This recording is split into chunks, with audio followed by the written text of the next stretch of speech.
In a quiet pocket of old Manila, where the street still whispered stories from centuries past, and the air was thick with the scent of sampaguita and bougainvillea, lived a young woman named Amira Reyes. Her beauty wasn't the kind that dazzled in an instant, but one that stayed with you. Soft, soulful eyes, a voice like a lullaby, and the sort of strength born only from years of enduring quietly. Her family ran a humble carinderia, tucked beneath an aging acacia tree, and Amira spent her youth there serving rice meals and cleaning tables, dreaming silently of a life she could never quite describe. One storm-drenched evening, as the winds howled through the narrow streets of Intramuros and thunder rolled like ancient drums, Amira found herself caught without an umbrella. She ducked under the awning of a dusty old bookstore, her uniform damp, her slippers soaked, and her spirit weary. That's when she saw him. A man stood just beside her, untouched by the rain. He wore a pristine white suit that seemed immune to the storm, and his dark eyes glimmered with something she couldn't name.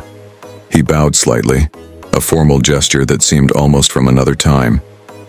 "Kenjiro Saito," he said, his voice low and warm, though his Tagalog was broken and gentle. "You okay, miss?" Amira laughed softly, partly out of surprise. That laugh changed the course of her life. From that first meeting, Kenjiro became a part of her world like he had always belonged there. He visited the carinderia often, trying every dish Amira made, complimenting her even when the rice was burnt. In time, he swept her into a romance so breathtaking it felt like fiction. There were sunset walks along Manila Bay, letters written in delicate Japanese script, and gifts that felt more like poetry than possessions. A year later, they were married in an extravagant garden ceremony at a heritage mansion in the heart of the city, with petals raining from above, and the elite of Manila gathered to celebrate. Amira wore a hand-sewn gown from Paris. Kenjiro wept as she walked down the aisle. Their life together was a dream. Kenjiro was endlessly kind, endlessly giving.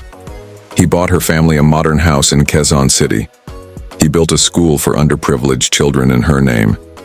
Their estate in Makati was so grand it became the subject of magazine features, crystal chandeliers, an infinity pool overlooking the skyline, and a piano that played soft lullabies by itself on quiet evenings. They had 6 children, each one more beautiful than the last. Their laughter filled the mansion, their footsteps echoing through marble halls. Amira was beloved, admired, envied. She had everything she had once only dreamed of and more. But then there were the oddities.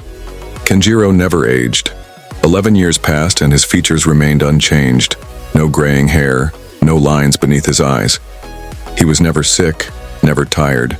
He never removed the old, tarnished ring on his right hand, not even when he bathed. And then there was August 14th.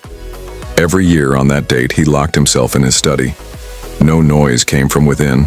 No phone calls were answered. Not even the children were allowed to knock.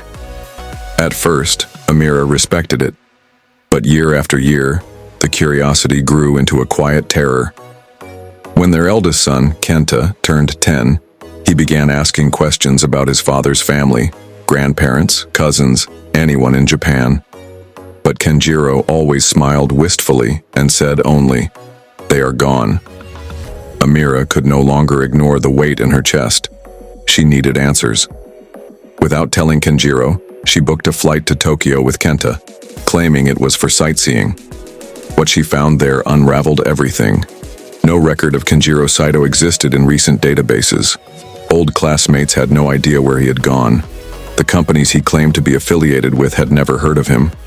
But in a secluded mountain temple on the outskirts of Kyoto, an elderly monk with misty eyes gave her the truth.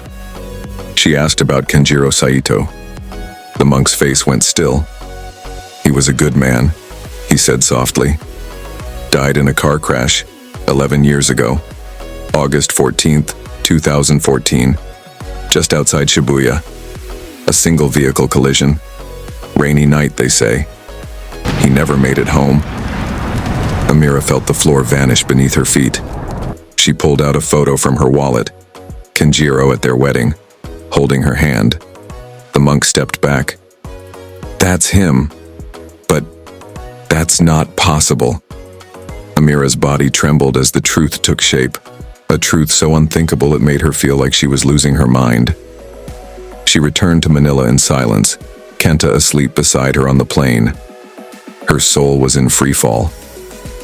When she entered their mansion, she found Kenjiro waiting on the balcony, dressed once again in that same white suit, his face calm, his eyes infinitely sad.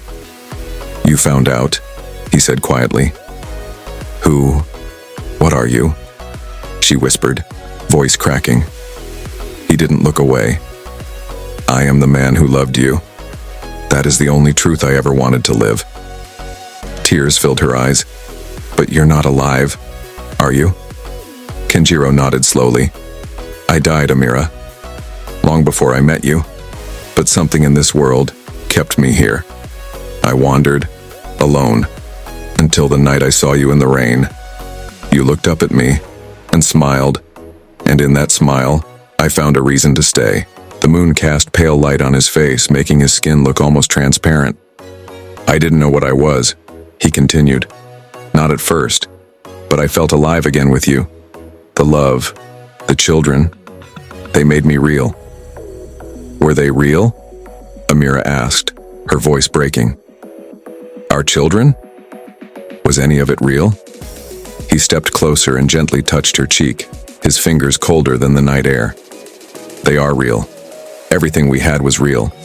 Love like ours, it rewrites the laws of life and death." He told her how each year, on the anniversary of his death, the veil between the living and the dead weakened, and the truth clawed at him. But he never wanted her to carry that burden. Until now. As the clock struck midnight, Kenjiro began to fade. "Don't go," she begged, sobs shaking her. He smiled sadly. "Thank you for giving me 11 more years, Amira. Thank you for giving me peace." And then, he was gone. Amira collapsed, heart shattered into pieces too small to name. But when she turned to the hallway, 6 sleepy faces peeked around the corner. Her children, his children, proof that love had transcended every known law. She never remarried. But every year on August 14th, Amira lit incense in the study and told her children the full story. Not just of the man who raised them, but the ghost who had loved them more fiercely than any living soul ever could. And in the silence, she would sometimes feel him near. A touch of cold on her cheek. A whisper in the wind. "I am still yours." If this story touched your heart and left you breathless, don't forget to subscribe to our channel for more unforgettable tales like this one. Your support helps us keep sharing stories that move souls and spark imagination. And if you believe in love that defies even death, please share this video with your friends and family. Let the world know that sometimes the most powerful love stories are the ones whispered from beyond. Hit the notification bell so you never miss our next captivating journey. Thank you for watching.